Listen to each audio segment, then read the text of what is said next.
Very good morning. Nepal Muktidham యాత్రకు మనం బయలుదేరిపోయామండి. మొత్తంగా ఈ యాత్రని ఆర్గనైజ్ చేస్తున్నవారు Shri Gayatri tours and travels వారు.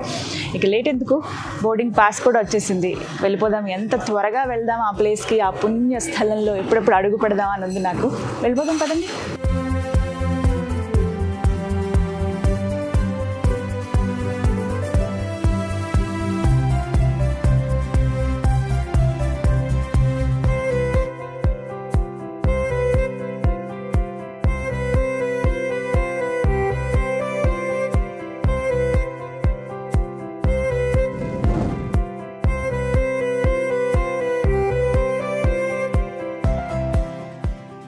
ఇప్పుడు మనం పాట్నా నుండి బయలుదేరుతూ ఆన్ ద వే జనక్పూర్ వెళ్ళేటువంటి దూరంలో మనకు ఒక హాఫ్ డిస్టెన్స్ లో సీతామఢి, ఇంకోటి సీతామర్హి అని అలహాబాద్ తర్వాత వారణాసి మధ్యలో వచ్చేటువంటిది.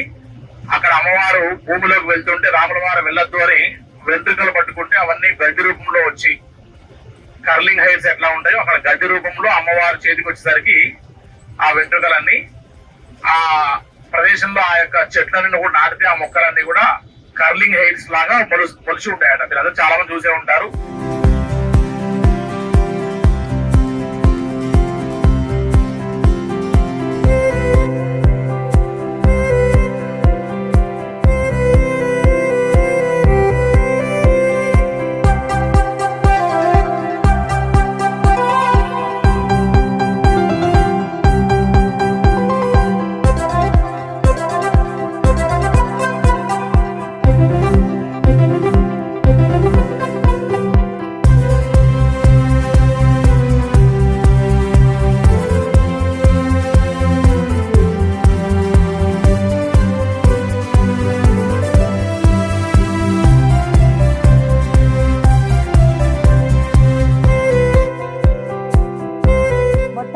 సీతామఢి మనం చేరుకున్నాము. పాట్నా ఎయిర్పోర్ట్ నుంచి 148 కిలోమీటర్లు వచ్చాం వెళ్ళాక మనం.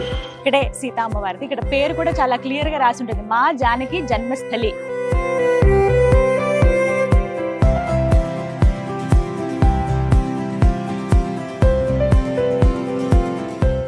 గరుడ గమన తవ చరణ కమలమిహ మనసి లసతు మమ నిత్యం. గరుడ గమన తవ చరణ కమలమిహ మనసి లసతు మమ నిత్యం.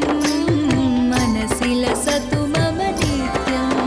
మమ తాపమప గురుదేవ. మొత్తానికి సీతామఢి మనం చేరుకున్నాము. ఆ సీతా అమ్మవారు జనక మహారాజుకి దొరికినటువంటి ప్రదేశం అండి. ఇక్కడే ఒక కోనేరు, అలాగే ఒక ఆలయాన్ని కూడా నిర్మించారు. చాలా సుందరంగా ఉంటుంది ఆలయం. ముందుగా వెళ్ళి ఆ సీతా అమ్మవారిని దర్శనం చేసుకుందామా రండి. నిత్యం గరుడ గమన తవ చరణ కమలమిహ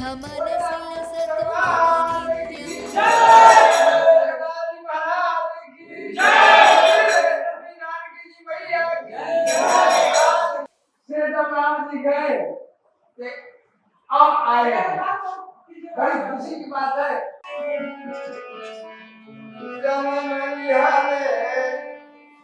चारों भैया चारों भैया आपस में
దర్శనం ఎంత చక్కగా జరిగిందో. మూర్తులు అయితే కన్నులు విందుగా ఉన్నాయండి. అసలు అలా చూస్తూ ఉండిపోవాలనిపించింది నాకు అమ్మవారిని అలాగా ఎవరిని చూసి. ఓ పక్కన కృష్ణుడు చూస్తాం, మరోవైపు లక్ష్మీనారాయణ కూడా చూస్తామండి.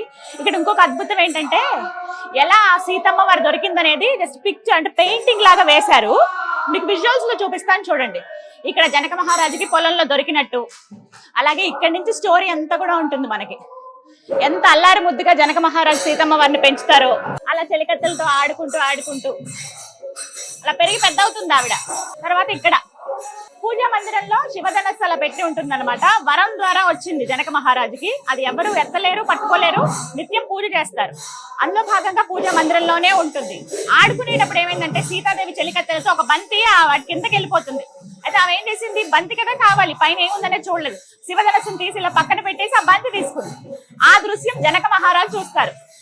అసలు ఎంత అద్భుతం, అంత చిన్న పాప ఎలా అసలు శివధనస్సు ఎత్తగలిగిందని చెప్పి ఎవరైతే ఆ శివధనస్సును ఎక్కుపెట్టి విరుస్తారో వాళ్ళకే జానకి మాతనిస్తానని అనుకుంటారు. అప్పుడు ఆ తర్వాత స్వయంవరం జరుగుతుంది కదా, ఆ ఘట్టాలన్నమాట ఇవి. ఇక్కడ స్వయంవరం, సీతారామ కళ్యాణం, అయితే ఇదంతా చక్కగా పిక్చర్స్ లా వేశారు. చాలా చాలా బాగుంది. ఇక్కడ నిత్యం భజనలు జరుగుతూనే ఉంటాయండి. వాళ్ళు ఎంత తన్మయత్వంతో ఉన్నారు. కొంతమంది అయితే నృత్యం చేస్తూ ఉన్నారు. ప్రతిరోజు ఇలాగే భజన కార్యక్రమాలు జరుగుతూ ఉంటాయి.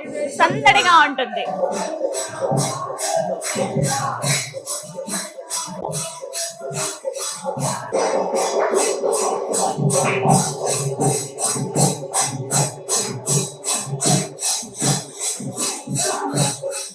ఇదిగో ఇక్కడేనండి సీతమ్మ తల్లి జనక మహారాజుకి దొరికినటువంటి స్థలం అన్నమాట.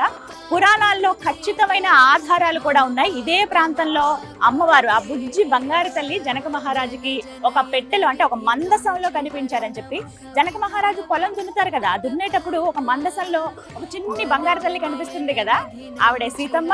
ఆవిడ దొరికిన ప్రదేశం ఇక్కడే. ఇంతకు ముందంటే ఇక్కడ పొలాలు ఉండేవి. ఆ తర్వాత ఈ ప్రాంతం ఇంతటి పవిత్ర స్థలాన్ని మనం కాపాడుకుంటూ రావాలి, తర్వాత తరాల వారికి తెలియాలనే ఉద్దేశంతో మొత్తం అంతా డెవలప్ చేశారు. ఒక కోనేటి లాగా, అంటే ముందు మనం ఆలయం చూస్తాం, ఆలయం వెనుక భాగంలో అమ్మవారు దొరికిన ప్రదేశాన్ని ఇక్కడ కోనేరు లాగా తయారు చేశారు.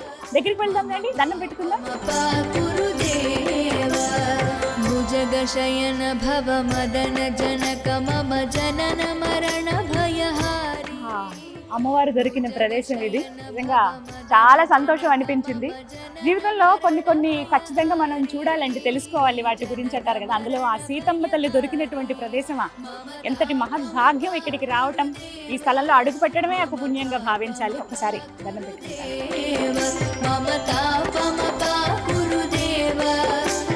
ఈ కోనేరుని సీతాకుండ అని పిలుస్తారండి. ఇక్కడికి వచ్చి అమ్మవారే స్వయంగా ఇక్కడ దొరికారు కదా, అంటే ఆవిడ ఉన్నటువంటి ప్రదేశం లాగానే చూడాలి.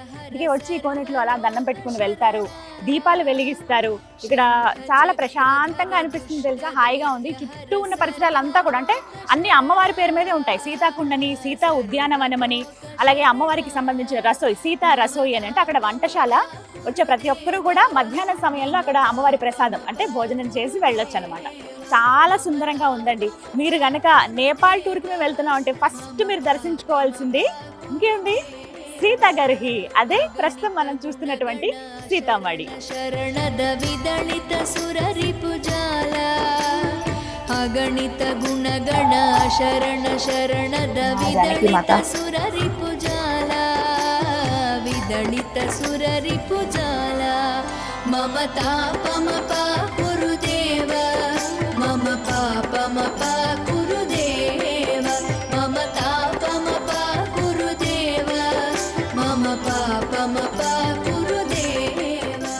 ఆలయం చుట్టూ కూడా ఎంత సుందరంగా అలంకరించారో తెలుసా, అంటే పూల మొక్కలతోనే పూర్తిగా మొక్కలతో నింపేశారు. గ్రీనరీ మనకి కనిపిస్తున్నట్టు ఒక సుందరమైన ఉద్యానవనం లాగా కనబడుతుంది. అదే సీతా ఉద్యానవనం.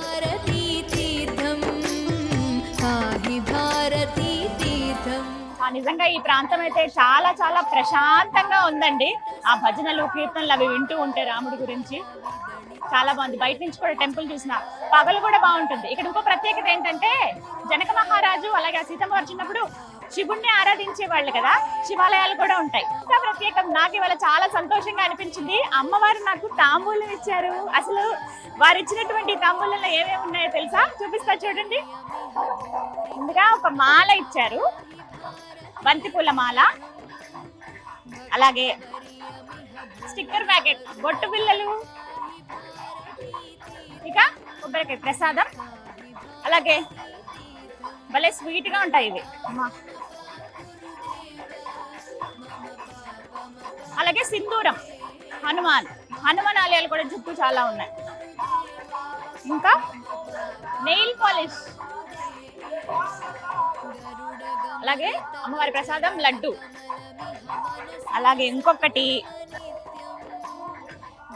ఇది పారాణి, చక్కగా కూర్చుని పెట్టుకోవచ్చు, ఎర్రగా అవుతాయి చేతులు. పారాన్ని కూడా ఇచ్చారు అమ్మవారు నాకు, చాలా బాగుందండి. ఫస్ట్ టైం నేను ఒక ఆలయానికి వెళ్తే ఇన్ని ఇలాగ తాంబూలంలో ఇస్తారా అని చెప్పి, అంటే ఒక బ్లౌజ్ పీసు, అలాగా మాల, అరటిపళ్ళు అంటే ఫ్రూట్స్ అవి ఇవ్వడం కామన్, కానీ ఇక్కడ సీతామడిలో ఇది ప్రత్యేకం అనమాట. అమ్మవారి దర్శనానికి వచ్చిన వాళ్ళకి ఇలా ఇచ్చి పంపిస్తారు, మరి ముఖ్యంగా ఆడవాళ్ళకి చాలా అదృష్టం.